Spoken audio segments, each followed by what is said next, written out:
নমস্কাৰ চাই বছৰ আবেলিৰ খবৰ ষ্টুডিঅ'ত মই প্ৰাঞ্চল আৰম্ভণিতে এটা ব্ৰেকিং নিউজ কাইলৈৰ পৰা গুৱাহাটীত খুলিব গেলামালৰ দোকান পুৱা 11 বজাৰ পৰা আবেলি 4 বজালৈ গেলামালৰ দোকান খোলাৰ অনুমতি প্ৰদান কৰা হৈছে গুৱাহাটীত আৰম্ভ হ'ল আনলক 5 জুলাইৰ পৰা 12 জুলাইলৈ এই আনলক খুলিব পাৰিব কেতবোৰ প্ৰতিষ্ঠান দুদিন ফলমূল শাক-পাচলিৰ হোম ডেলিভাৰীৰ অনুমতি দিয়া হৈছে 6 আৰু 8 জুলাইত ফলমূল শাক-পাচলিৰ হোম ডেলিভাৰীৰ অনুমতি প্ৰদান কৰা হৈছে পুৱা 8 বজাৰ পৰা আবেলি 2 বজালৈ হোম ডেলিভাৰীৰ অনুমতি দিয়া হৈছে ঔষধৰ পাইকাৰী দোকান খুলিব 6 আৰু 8 জুলাইত পুৱা 10 বজাৰ পৰা আবেলি 4 বজালৈ খুলিব ঔষধৰ পাইকাৰী দোকান 10 জুলাইত এদিনৰ বাবে খুলিব ই-কমাৰ্চ ডাকঘৰ জীৱন বীমা নিগম 10% কৰ্মচাৰীৰে খোলাৰ অনুমতি প্ৰদান কৰা হৈছে দুইটা শাখা কাৰ্যালয়ত 10% কৰ্মচাৰীৰ অনুমতি পদপথত অৱশ্যে কোনো দোকান খোলাৰ অনুমতি দিয়া হোৱা নাই ৰাজ্যৰ মুখ্য সচিব কুমাৰ সঞ্জয় কৃষ্ণই এই ঘোষণা কৰিছে আমি পুনৰবাৰ জনাইছো আনলক আৰম্ভ গুৱাহাটী মহানগৰীত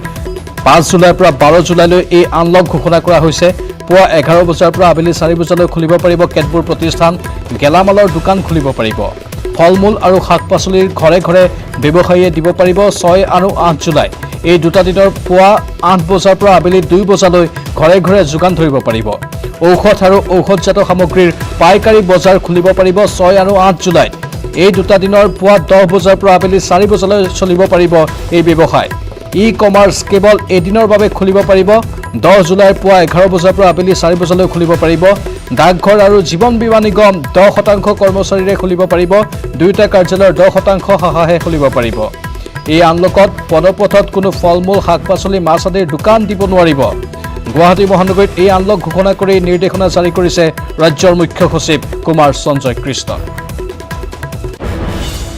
অনুষ্ঠিত আমাৰ সতীৰ্থ জ্যেষ্ঠ সাংবাদিক বিপুল বৰ্মনে বিপুল ইতিমধ্যে আমি যিখিনি নিৰ্দেশনা দিয়া হৈছে তাৰে কিছু আভাস দিলো আৰু কি জনাব আপুনি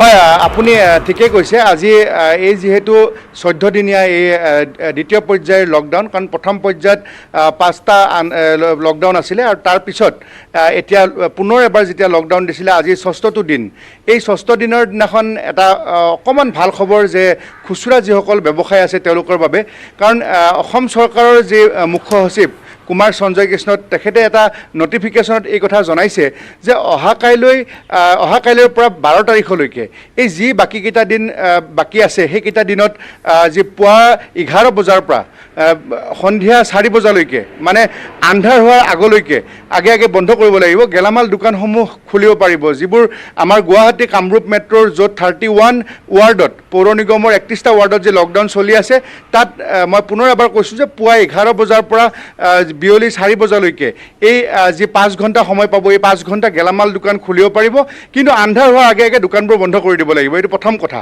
এইকেইটা দিন অহা কাইলৈৰ পৰা একেবাৰে 12 তাৰিখলৈকে চলিব 12 জুলাইলৈকে আৰু দ্বিতীয়তে আপুনি কৈছে মই আকৌ এবাৰ কৈছোঁ যে 6 তাৰিখ আৰু 8 তাৰিখ দুটা দিনত কোনো ধৰণৰ পদপথত দোকান নহ'ব মাত্ৰ ঘৰে ঘৰে গৈ ফলমূল বিক্ৰী কৰিব পাৰিব পুৱা 8 বজাৰ পৰা সেই যিটো ব্যৱসায় সেই ব্যৱসায় দিনৰ 2টা বজাত মানে দুপৰীয়া 2 বজাত বন্ধ কৰি দিব লাগিব তাৰপিছত 3 বজাত 4 বজাত চলিব নোৱাৰিব দুটা দিন খুলি দিছে সেয়া হ'ল 6 তাৰিখ আৰু 8 তাৰিখ এইখিনি হ'ল ব্যৱসায়িক ক্ষেত্ৰত আৰু ইতিমধ্যে ফাৰ্মাচীখিনি খোলা আছে 24 আৱাৰ্ছ আৰু তাত কিছু পাইকাৰী ঔষধ যিহেতু বন্ধ আছিলে হোলচেলৰ ক্ষেত্ৰত তাত অকণমান খুলি দিছে 6 তাৰিখ আৰু 8 তাৰিখৰ কাৰণে আৰু বাকী ডাকঘৰৰ কথা বা জীৱন বীমা নিগমৰ যিখিনি কথা জনাইছে যদি কোনো ডাকঘৰত যদি মাত্ৰ 10% কৰ্মচাৰী লৈ কাম কৰিব লাগিব 10জন কৰ্মচাৰী যদি ক'ৰবাত আছিলে তেনেহ'লে তাতে 2জন বা 1জন লৈ কাম কৰিব লাগিব গতিকে এনেধৰণে এতিয়া যিসকলে নিজৰ ৰেকাৰিঙৰ পইচা ডিপজিট কৰিবলৈ আছিলে বা যিসকলে PIL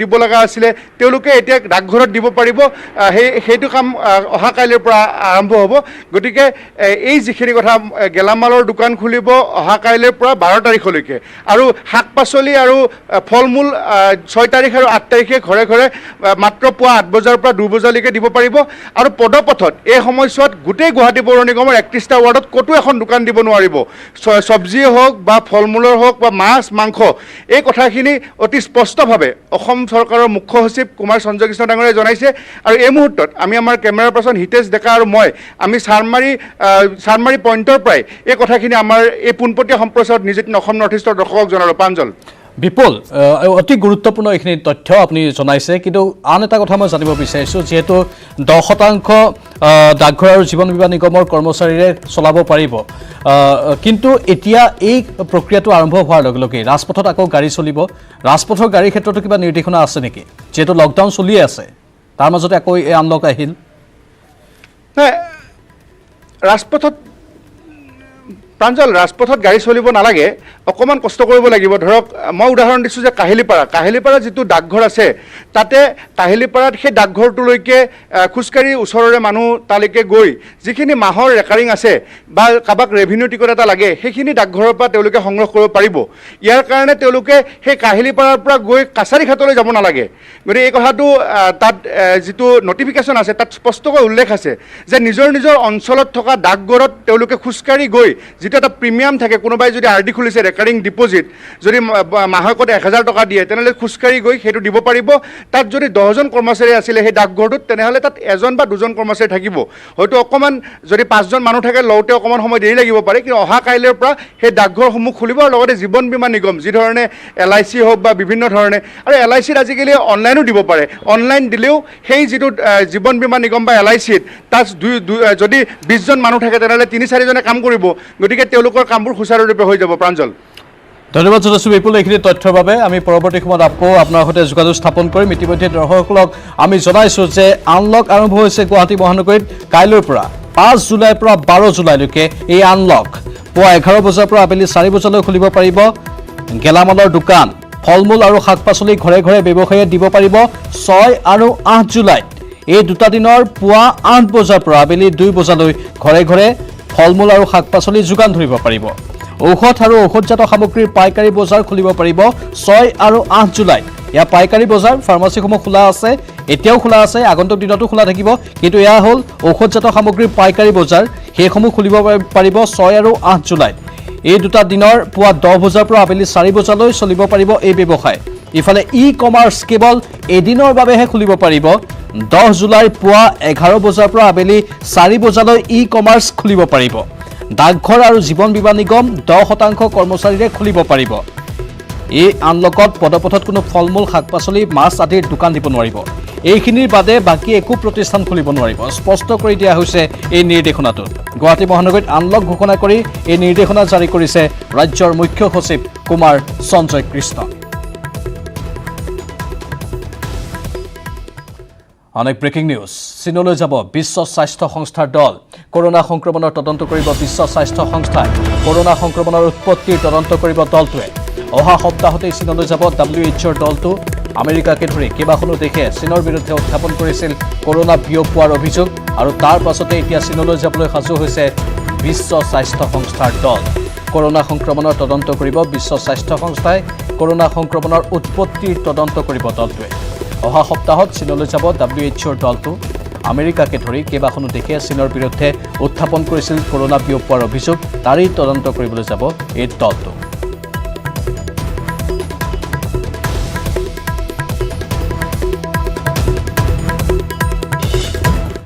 উজনিৰ উচ্চ শিক্ষাৰ বাটকটীয়া ঐতিহ্যমণ্ডিত ডিব্ৰুগড় বিশ্ববিদ্যালয়ৰ সহকাৰী অধ্যাপকে নিজেই নীলাছবি নিৰ্মাণ কৰি আন্তঃৰাষ্ট্ৰীয় পৰ্যায়ৰ পৰ্ণ ৱেবছাইটত আপলোড কৰি আৰক্ষীৰ হাতত গ্ৰেপ্তাৰ হোৱাৰ পাছত তীব্ৰ প্ৰতিক্ৰিয়া অব্যাহত আছে শৈক্ষিক আৰু বৌদ্ধিক মহলত অধ্যাপকগৰাকীয়ে আৰক্ষীৰ জেৰাত সেই ভিডিঅ' তেওঁৰ নিজৰ বুলি স্বীকাৰ কৰে কিন্তু তেওঁৰ লেপটপৰ পৰা সেই ভিডিঅ' অন্য কোনো লোকে পৰ্ণ ৱেবছাইটত আপলোড কৰা বুলি দাবী কৰে অধ্যাপকগৰাকীয়ে শিক্ষকৰ বৃত্তিৰে জড়িত বিশ্ববিদ্যালয়ৰ এজন অধ্যাপকৰ এনে মানসিকতাক ধিক্কাৰ দিছে সুধী সমাজে আইনী প্ৰক্ৰিয়াৰে বাছি গ'লেও বিশ্ববিদ্যালয়ত যাতে পুনৰ ভৰি দিব নোৱাৰে তাৰ বাবে শীঘ্ৰেই অধ্যাপক ধ্ৰুৱজিৎ চৌধুৰীক বৰ্খাস্তৰ দাবী জনাইছে ইতিমধ্যে আৰক্ষীৰ হাতত গ্ৰেপ্তাৰ হোৱা ধ্ৰুৱজিৎ চৌধুৰীক ডিব্ৰুগড়ৰ মুখ্য ন্যায়িক দণ্ডাধীশৰ আদালতে কাৰাগাৰলৈ প্ৰেৰণ কৰিছে গণিত বিভাগৰ অধ্যাপক ধ্ৰুৱজিৎ চৌধুৰীয়ে ছাত্ৰ ছাত্ৰীসকলৰ সৈতে কোনো বেয়া আচৰণ কৰাৰ নজিৰ নাই যদিও হঠাৎ ধ্ৰুৱজিৎ চৌধুৰীৰ কিছু অশ্লীল ভিডিঅ' ভাইৰেল হৈ পৰাৰ পাছতেই সমগ্ৰ ৰাজ্যৰ শৈক্ষিক জগতত তীব্ৰ প্ৰতিক্ৰিয়াৰ সৃষ্টি হৈছে ঘৰ পাঠশালাত বুলি আমি গম পাইছোঁ দুটা সন্তানৰ পিতৃ হয় তেখেত আৰু তেখেতৰ খুব উচ্চ শিক্ষা তেখেতৰ আছিল, খুব মেধাৱী ছাত্ৰৰ এটা সময়ত তেখেত আছিল। আৰু গতিকে তেনেকুৱা এটা শিক্ষকতা কৰা তেনেকুৱা এটা মেধাৱী ছাত্ৰই এনেকুৱা এটা মানসিকতা, নিকৃষ্ট মানসিকতা, মানৱতা নথকা এটা কাম কৰে, তাক লৈ কিন্তু আমি গৰিহণাযোগ্য কথা, আৰু ইয়াক আমি গৰিহণা দিছোঁ টাই আহোম যুৱ পৰিষদে। আমি জনামতে তেওঁ খুব এজন মেধাৱী ছাত্ৰই আছিলে, কটন কলেজৰ পৰা পাছ কৰিছিলে। তাৰপিছত তেওঁ ইণ্ডিয়ান ইনষ্টিটিউট অফ ছায়েন্স, যিখন হ'লে এখন আগশাৰী প্ৰতিষ্ঠান, গোটেই ভাৰতৰ আৰু বিশ্বৰ ভিতৰতে তেওঁৰ নাম আছে এখন প্ৰতিষ্ঠানৰ। আৰু তেওঁৰ মেধাৰ বলতে আহি ডিব্ৰুগড় ইউনিভাৰ্চিটিৰ গণিত বিভাগৰ তেওঁ প্ৰফেচাৰ হৈছিলে, এছিষ্টেণ্ট প্ৰফেচাৰ হিচাপে জইন কৰিছিলে।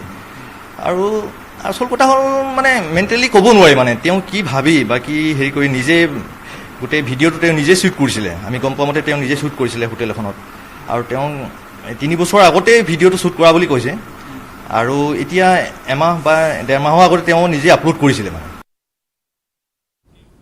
মহানগৰীত কৰোনা ভাইৰাছে সামাজিক সংক্ৰমণ ঘটোৱাৰ পিছতে স্বাস্থ্য বিভাগে এতিয়া অধিক তৎপৰ হৈ পৰা পৰিলক্ষিত হৈছে। আজি হাতীগাঁও হাইস্কুলত মুকলি কৰে কভিড স্ক্ৰিনিং চেণ্টাৰ। ৰাজ্যিক স্বাস্থ্যমন্ত্ৰী পীযুষ হাজৰিকাই মুকলি কৰে চেণ্টাৰটো। এই চেণ্টাৰকেইটাত ৰেপিড টেষ্ট আৰু স্বাব টেষ্টৰ সকলো ব্যৱস্থা গ্ৰহণ কৰা হৈছে।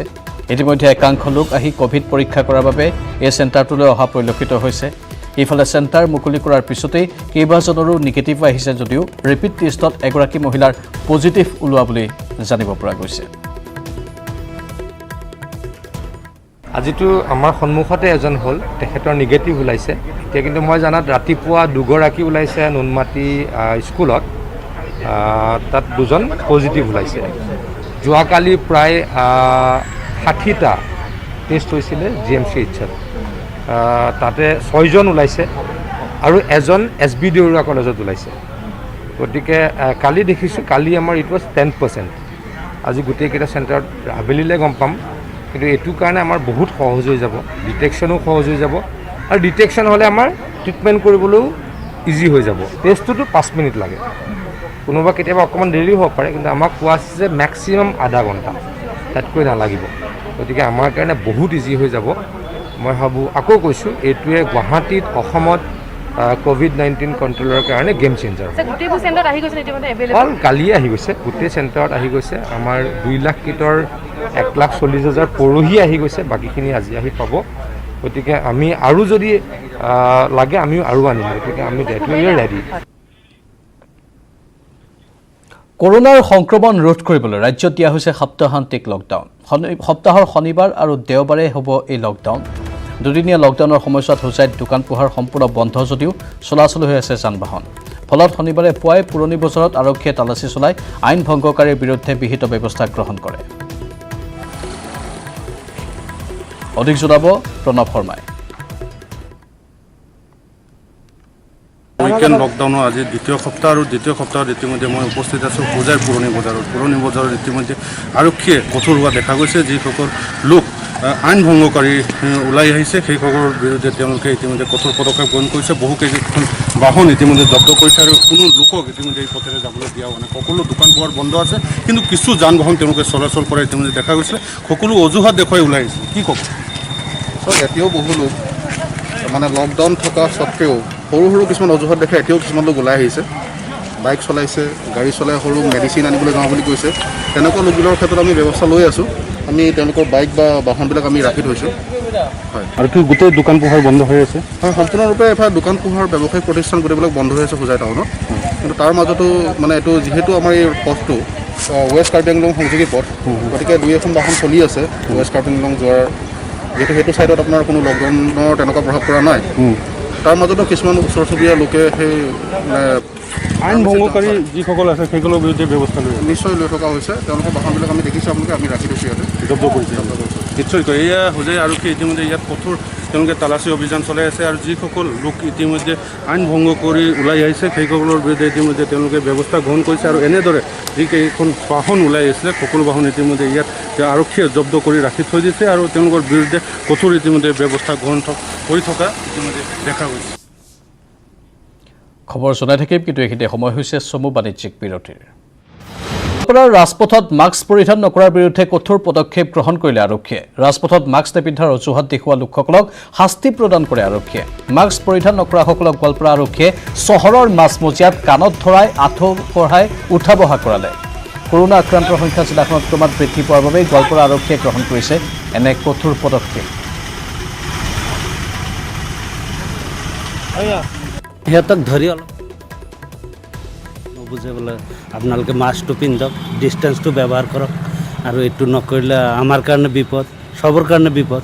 সেইকাৰণে আমি ধৰি ধৰি যাৰ একেবাৰে মাস্ক কিনিবলৈ পইচা নাই তাক হয়তো 200 এটাকে যি পাই আছোঁ দি আছোঁ আমি আমাৰ অফিচৰ পৰা। বাকী আৰু যি দেখা পাওঁ যে উদ্ভণ্ডালি এনে ঘূৰি ফুৰি আছে সিহঁতক অলপ কাণত ধৰি উঠাব কৰাই এনেকৈ পঠাই আছোঁ, এনেকৈ আমি কৰি আছোঁ। আমি যিখিনি পাৰোঁ সেইখিনি চাই চিতি আছোঁ। মানুহ এনে সেনেকুৱা অহা নাই লকডাউন হিচাপে। বহুলোকে কিন্তু মাস্ক নিপিন্ধাকৈ ঘূৰি ফুৰি আছে, সেই কেনেকুৱা আপোনাৰ শাস্তিটো কেনেকুৱা দিব তেওঁলোকক? বহুলোকে মাস্ক নিপিন্ধাকৈ ঘূৰি আছে।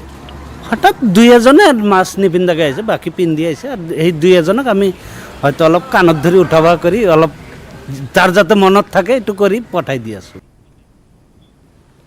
ডিব্ৰুগড়ৰ BCPLত বহিৰাগতৰ হাতত ধৰাশায়ী হৈছে এজন অসমীয়া যুৱক। কৰ্মৰত অৱস্থাত গুৰুতৰভাৱে প্ৰহাৰ কৰে এজন অসমীয়া যুৱকক। দীপাংকৰ দাস নামৰ যুৱকজনক কৰ্মৰত অৱস্থাত দক্ষিণ ভাৰতৰ ৰামপ্ৰসাদ নামৰ এজন কৰ্মচাৰীয়ে প্ৰহাৰ কৰা ঘটনাৰ ভিডিঅ' ইতিমধ্যে ভাইৰেল হৈ পৰিছে।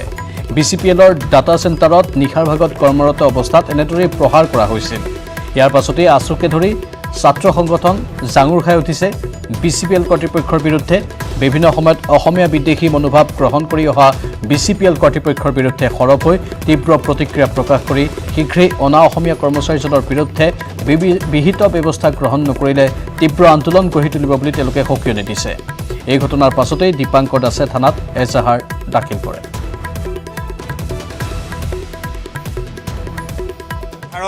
শ্বহীদৰ কেঁচা তেজৰ বিনিময়ৰ মূল্যত এই BCPL ইয়াত প্ৰতিষ্ঠা হৈছিল, আৰু BCPL প্ৰতিষ্ঠা হোৱাৰ দিনাৰ পৰা এটা অনা অসমীয়া লবিয়ে ইয়াত আচলতে দপদপনি চলাই আহিছে, আৰু প্ৰায় 70% কৰ্মচাৰী অনা অসমীয়া। আৰু যোৱাকালি এটা ঘটনা হ'ল, ৰামপ্ৰসাদ নামৰ এগৰাকী দক্ষিণ ভাৰতীয় লোকে আমাৰ অসমৰ এজন যুৱক সঞ্জীৱ দাস নামৰ এই যুৱকগৰাকীক তেওঁ প্ৰহাৰ কৰিছে, তেওঁ ছিনিয়ৰগিৰি দেখাই তেওঁ প্ৰহাৰ কৰিছে। গতিকে আমি এটাই কথা কৈছোঁ, BCPLত যি অনা অসমীয়াৰ দপদপনি সেই দপদপনি কেতিয়াও মানি লোৱা নহ'ব। আৰু যিগৰাকী বিষয়াই এই অসমীয়া যুৱকজনক প্ৰহাৰ কৰিছে সেইগৰাকী বিষয়াক কোনো কাৰণত আমি BCPLত চাকৰি কৰিব নিদিম। তেখেতক বৰ্খাস্ত কৰিবৰ কাৰণে আমি BCPL কৰ্তৃপক্ষক ইতিমধ্যে দাবী জনাইছোঁ। তেখেতক শাৰীৰিকভাৱে প্ৰহাৰ কৰিছে, আমাৰ ভিডিঅ' ফুটেজ আমাৰ হাতত আহি পৰিছে। গতিকে যি কি নহওক, এজন অসমীয়াৰ ওপৰত অনা অসমীয়া লোকৰ এনেকুৱা ধৰণৰ দাদাগিৰি আমি ছাত্ৰ সন্থাই কেতিয়াও মানি নলওঁ, আৰু আমি এই পক্ষত BCPL কৰ্তৃপক্ষৰ সৈতে আলোচনা কৰিছোঁ আৰু বিষয়াগৰাকীক তৎকালীনভাৱে বৰ্খাস্ত কৰিবৰ কাৰণে দাবী জনাইছোঁ। আজি খবৰ জনাব বিচাৰিছোঁ ৰাজ্যৰ মুখ্যমন্ত্ৰীসকলৰ সৈতে প্ৰধানমন্ত্ৰীৰ ভিডিঅ' কনফাৰেন্স। সকলো ৰাজ্যৰ মুখ্যমন্ত্ৰীৰ সৈতে দেশৰ প্ৰধানমন্ত্ৰীৰ ইয়া ভিডিঅ' কনফাৰেন্স। অসমৰ মুখ্যমন্ত্ৰী সৰ্বানন্দ সোণোৱালো এই বৈঠকত অংশগ্ৰহণ কৰিবলৈ গৈছে। মুখ্যমন্ত্ৰীসকলৰ সৈতে প্ৰধানমন্ত্ৰীৰ এই ভিডিঅ' কনফাৰেন্স কাৰ্যসূচীত অসমৰ মুখ্যমন্ত্ৰী সৰ্বানন্দ সোণোৱালৰ সৈতেও বাৰ্তালাপ কৰিব দেশৰ প্ৰধানমন্ত্ৰীগৰাকীয়ে। আমি কিছু দৃশ্য পোনপটীয়া সম্প্ৰচাৰ আপোনালোকৰ বাবে আগবঢ়াইছোঁ। लगातार लोक जागरण के लिए इसका इस्तेमाल किया है, और डिजिटल माध्यमों का उपयोग इस समय काफी अच्छे तरीके से किया है। अभी केंद्रीय कार्यालय में भी हमारे बीच में हमारी पार्टी के राष्ट्रीय महामंत्री श्री राम माधव जी भी आ गए हैं। उनके साथ ही हमारे केंद्रीय रेल मंत्री श्री पीयूष गोयल जी भी हमारे बीच में आ गए हैं, और लाखों कार्यकर्ता भी इस समय इस पूरे संवाद कार्यक्रम के साथ जुड़े हुए हैं। जो हमारे अभी बाकी प्रदेशों के लोग हैं, एक बार उनकी सूचना के लिए मैं बता दूं कि शुरू में एक स्वागत भाषण हमारे राष्ट्रीय महामंत्री अरुण सिंह जी का होगा, और उसके बाद माननीय राष्ट्रीय अध्यक्ष जी श्री जगत प्रकाश नड्डा जी का संबोधन हमको प्राप्त होगा, और उसके बाद सबसे पहले प्रेजेंटेशन होगा वो राजस्थान इकाई का होगा। सतीश पूनिया जी तैयार हैं? सतीश जी, सबसे पहले आपका प्रेजेंटेशन होगा। राजस्थान के बाद जो दूसरा प्रेजेंटेशन होगा वो महाराष्ट्र का होगा। चंद्रकांत दादा सेकंड नंबर पे, दादा आपका दूसरे नंबर पे महाराष्ट्र का होगा। महाराष्ट्र के बाद फिर बिहार इकाई का डॉक्टर संजय जायसवाल जी हमारे बीच में हैं, तो उसके बाद फिर बिहार इकाई का तीसरे नंबर पे बिहार इकाई का प्रेजेंटेशन होगा। बिहार इकाई के बाद फिर चौथा प्रेजेंटेशन दिल्ली इकाई का होगा। आदेश गुप्ता जी हमारे साथ जुड़ गए हैं, तो दिल्ली इकाई का प्रेजेंटेशन होगा। दिल्ली के बाद फिर पांचवा प्रेजेंटेशन कर्नाटक इकाई का होगा। रवि कुमार जी जो हमारे जनरल सेक्रेटरी हैं वो कर्नाटक इकाई का प्रेजेंटेशन रखेंगे। कर्नाटक के बाद फिर छठा हमारा आसाम इकाई का, आसाम के जो उपाध्यक्ष है विजय कुमार गुप्ता जी, विजय गुप्ता जी आ गए होंगे, आसाम का प्रेजेंटेशन होगा। और फिर सबसे अंत में उत्तर प्रदेश इकाई का स्वतंत्र देव जी आ गए हैं, सुनील बंसल जी भी हैं, स्वतंत्र देव जी। सबसे अंत में उत्तर प्रदेश का प्रेजेंटेशन होगा। हमारे बीच में हमारे राष्ट्रीय महामंत्री श्री अनिल जैन जी और श्री अरुण सिंह जी भी आ गए हैं। आप सब लोगों कुछ ही समय में सही 4:30 बजे इस कार्यक्रम को हम लोग प्रारंभ करेंगे। धन्यवाद।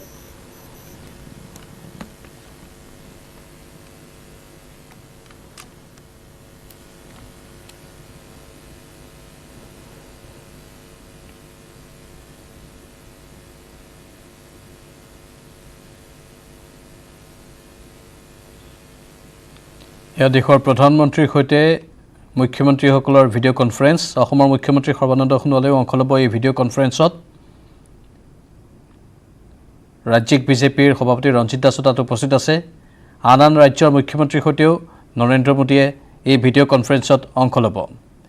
এয়া অসমৰ মুখ্যমন্ত্ৰী সৰ্বানন্দ সোণোৱাল, তেওঁ সাজু হৈছে ভিডিঅ' কনফাৰেন্সৰ বাবে। हमारे बीच में हमारे राष्ट्रीय अध्यक्ष श्री जगत प्रकाश नड्डा जी, केंद्रीय रक्षा मंत्री माननीय राजनाथ सिंह जी, केंद्रीय गृह मंत्री माननीय अमित शाह जी हमारे बीच में आने वाले हैं।